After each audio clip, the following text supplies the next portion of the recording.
Wow, that is one catchy song.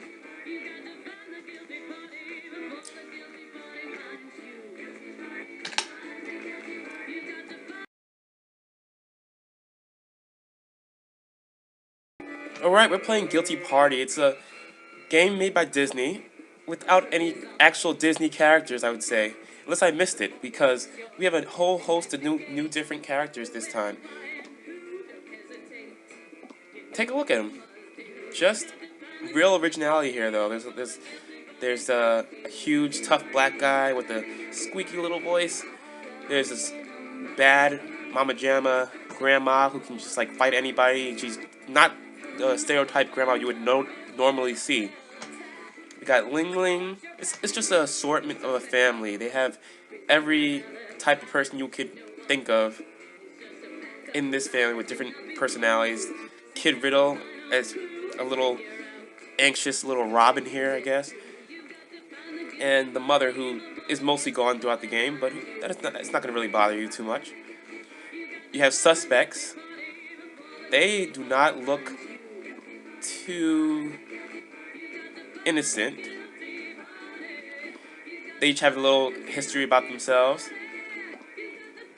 Most of their history is very, very, very non-legit, I would say. Most of them did something that just makes them sound guilty, for lack of a better word.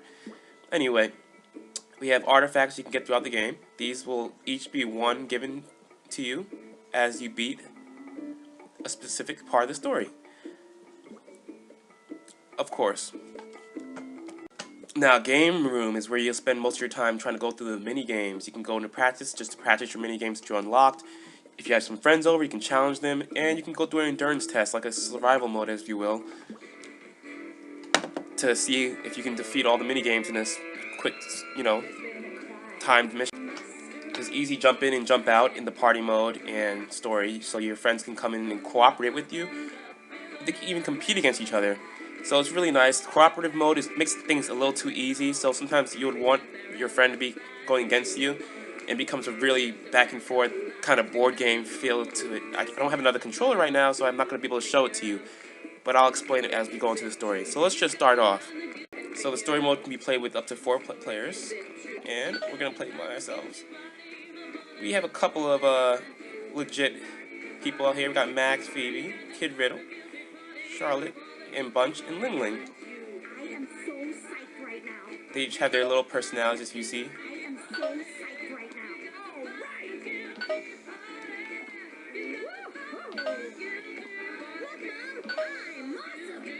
Alright, I'll pick you.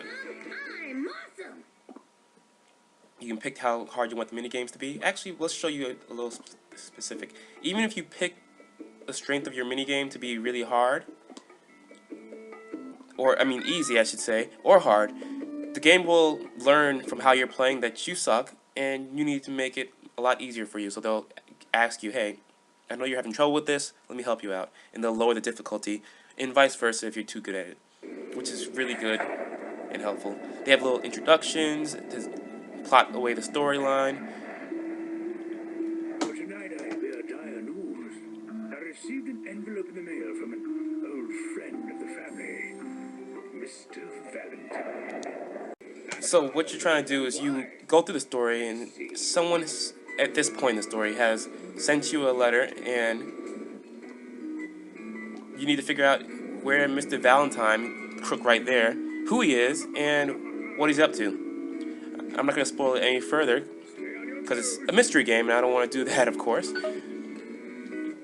Now, at the beginning of each turn, you draw a card. To go through the cards, I'll go through each of the cards right now to show you. Your Suave cards are used to kind of help you out through the game or hurt other opponents if you're going against someone. You have your whistle. You can bring all the suspects to your detective, which is really helpful, so you can interrogate them. Shout out. All suspects take a few moves towards you, which is helpful too if you want to interrogate without moving. Got the secret door. Randomly will put you in another spot. Maybe if you're jailed in a certain spot, the doors are locked, you can just teleport through the secret door and get out of there, or use your skeleton key to open the way. It's just a ton of little things like gimme. You can steal clues from your opponent. You can light rooms up with your candlestick. You can even dodge traps your opponent sets out for you with your quick reflexes card. There's tons of cards in this game. Cards get more tokens to use more things during a turn. You can even edit that in the game menu where you can make it so there's no time limit for turns, or make it so the limit's really quick, so you have to really use your cards quickly for people who are more experts. You can even ask people to come over in your rendezvous. And there's so much things you can do in this game. You can set traps and locations. People will forget the trap's even there and just run into it and lose a turn, for example. It's really a type of board game feel to it. So those cards, you can use them and they'll be unlocked and everything. It's not really like you have to buy them anywhere, but you also have to make a description of, if you ever play maybe a Carmen Sandiego, it's kind of like that. You have to make a description as you get clues of how your character looks. They can come in 4 different things. They can have unknown, long hair or short hair, a man or a woman, of course, thin or round. Apparently people aren't just average, but you can be tall or short. And when you get through everything, you figure out a little bit more of them. You can see how the character kind of looks like someone amongst the group. A few of the suspects, as you see, and they have to match the suspect's look and feel. At this moment, we don't have this character involved in this, but if there's one character that actually has that body size and look. Now, we actually have notes you can look through about your story and where you're at, and where your clues are located are right here, where you can just go through those and figure out what they say. And another thing, each person, when they talk to you, will give you a little hint of who did what, and you have to kind of look over the highlighted information to see if it's true or not. Your Wii remote will give off a little noise, and it'll say true or false. If it's false, obviously it's the opposite of what they're saying. Sometimes it won't be that easy on the higher difficulties. So, as you saw that, we just click that and see the clue. We highlight that, and it's true information. And then we'll have it in our notebook for later on. We can click right here and take a look at the entire room and see where we want to go. So, just like I said, it's a board game feel to it. You want to go to a spot where there's a lot of clues, for example, right here. But this is a tutorial mission, so they're going to actually want us to actually unlock the gate, because we were locked in by our foe, as you will, at the beginning of the turn. Throughout the game, he'll do things like that to try to stop you and slow you down. Let's try it. Now we can leave the room, and we can interrogate our suspect. Where's the fire detective? There's a lot to You can also accuse them, but it wouldn't be that smart to do right now without any evidence. So now she wants us to give her some food. We grab the food and just put it up there. Each person you interrogate is going to have a little mini game before you can get the information out of them, and they'll be specific to them. She's telling the truth. We'll leave that out there. We got another clue here. We ran out of cards, and we're pretty much almost going to run out of turns, but we're still going to try to walk around a little bit more. We can probably get one more person. be back for dinner. Hello. It costs coins, as you see up here, to actually interrogate and walk. So you want to be very ration with your walking and moving. As you see, the mini games are pretty easy at the beginning, but it gets extremely hard. There's a little timer right there, and depending on how fast you do it, you get swabby points. There's one thing I can tell you. So now our turn's over. We ran out of coins. We have a specific amount of turns before the actual person will get away. In a way, they're working with the guy who's turning off the lights and, ruining your fun, And it's up to you to figure out who he is. There's also an interesting point to be made, that the mystery difficulty is important, because at a higher difficulty, you'll have a section where it actually changes the whole gameplay of how you basically tell someone they're guilty. You also can check how much accusations you have left. You can't just accuse everyone and just try to guess your way through it. It even tells you how many clues you have left in the area and where you have to go, sort of. Let's just take a look at this place itself. There's a different level here. a little mishap happen. You can also get random detective missions, so you're not going to always just have the same person doing the same crime. It's going to change the storyline. It does a very good job at that. It makes it still make sense. You don't just randomly. You'll still get some kind of exposition of why or what they did. It'll be different characters, so you don't have to just worry about always playing the same story. You get fun little mini games like this where you get to bribe your information out of your little partner here. Cause he likes his money. He likes it in the hundreds. He likes his cash. Perhaps this will assist your case. So right now we know he's lying, but that doesn't mean he's actually not the person. He's just lying. He just likes to lie. He's a liar. You can also click around the area where you're in to get like little extra cards and coins. Here's a showing of me using my card to help me move around. Go Team Dickens! So this will help me move without using my movement points, as you see up there. So I can actually investigate more without actually having to lose out.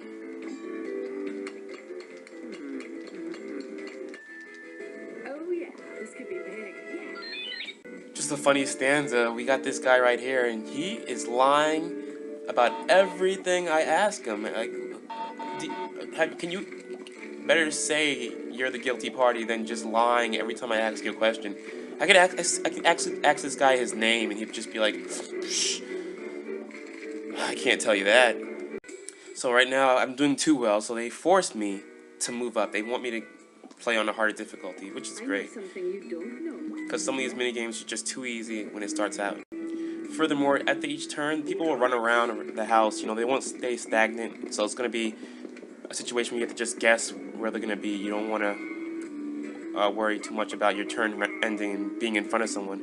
Sometimes they'll all run into one room, which is great for you because you can just get them all at one time. This is what I trained for. I gotta say, there's Wagglefest here. Wagglefest, I'm telling you. A lot of these games will just be you wagging your Wii remote, which is a little annoying. Also, if you notice, there's a little mood indicator and information about their type, height, weight, gender. Sometimes the person who's really involved will have a mood where he's nervous, or he or she will be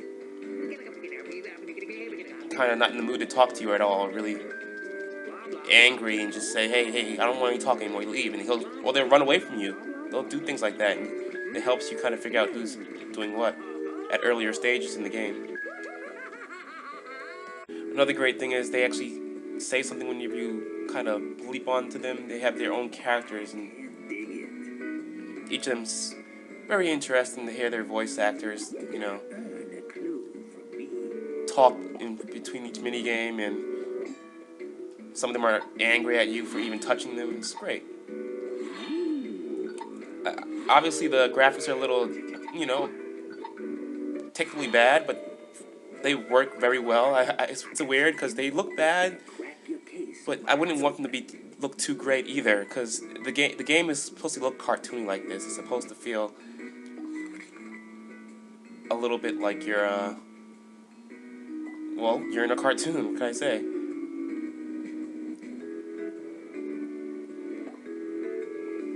I love my job. Don't forget to check your room. There's always a chance there's a secret passageway. If you ever played Clue or any of those board games, to move to another room without actually using any of your coins to move, which is great. A little turn on a thing. Her name is Scarlet Colada. Kind of a, you know, Johansson lookalike. Let's interrogate her. She's up to something. She has to be up to something. She's impressed by my music.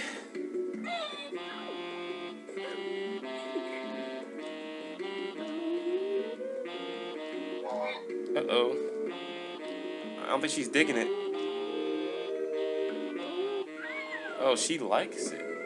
She likes my music. And she's a liar. Hello. I will tell you something. One thing I must say is the actual person trying to harm I you want to tell you. has a lot of trouble. He or she decides to hit you with, like, lock you indoors in rooms and stuff, but completely opposite rooms that you're standing in. Like right now, he's locked them in the room, not me. I could easily get in there if I needed to, just by using the card.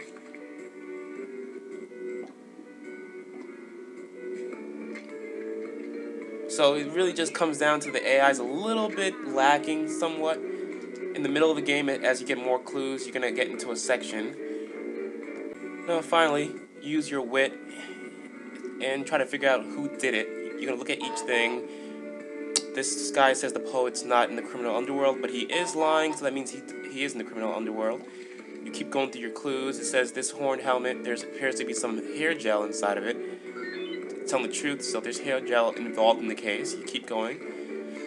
There's some yummy in the kitchen, mysteriously yummy that is. She's telling the truth. I'm not sure if that means anything. It might be a way to get away from the clues. I was trying to find my lost court notice at the time of the crime. That means she actually was not involved in the crime. So you can, branch her out and so on. So of course you don't have to actually know who did it completely with all the clues. You can just kind of go with your gut if you feel. Some of the things say he was a thin person, but it could be a girl or a boy, so it's really just going with your gut at this point. So you can run over to your little person, as they will. One thing that's a little annoying is them running through the house. I wish they can just teleport there, but it helps keep the illusion of the game. Then you accuse them, and because it's the hard mode, you have to figure out who it wasn't. Instead of just accusing them and saying they did it because of this and this and this, you get to kind of slow it down and figure out why someone wasn't. Show them evidence that it's not a girl, it's not a skinny girl, blah blah blah. So we're gonna look around, see what the clue says it's not her. This would include her, so it kind of hurts me.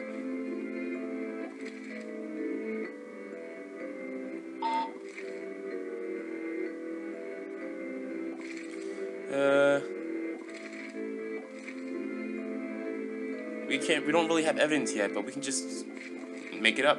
So let's go.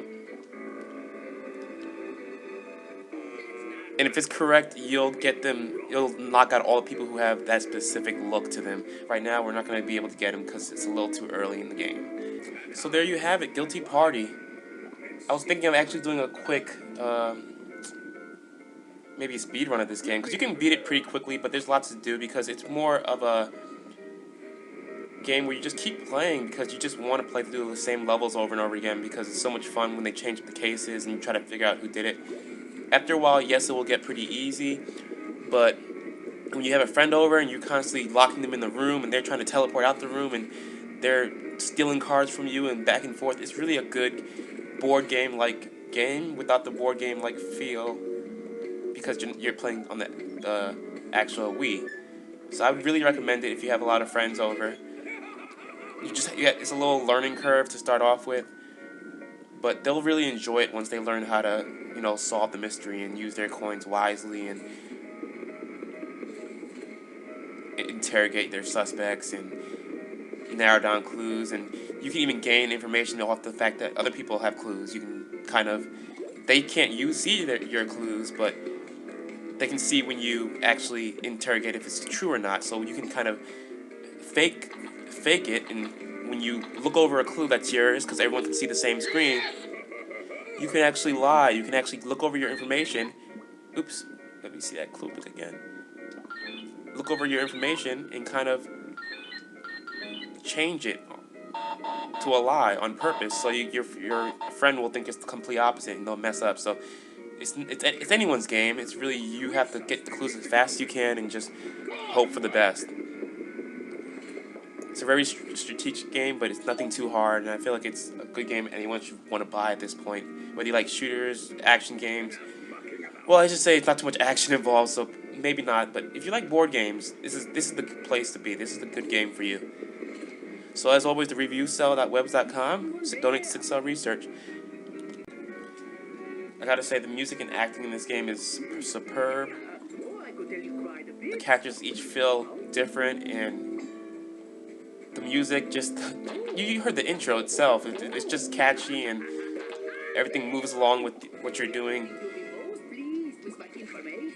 It actually feels like a little mystery, you know? The tapping music and how the crescendos come in at just the right time. It's really great.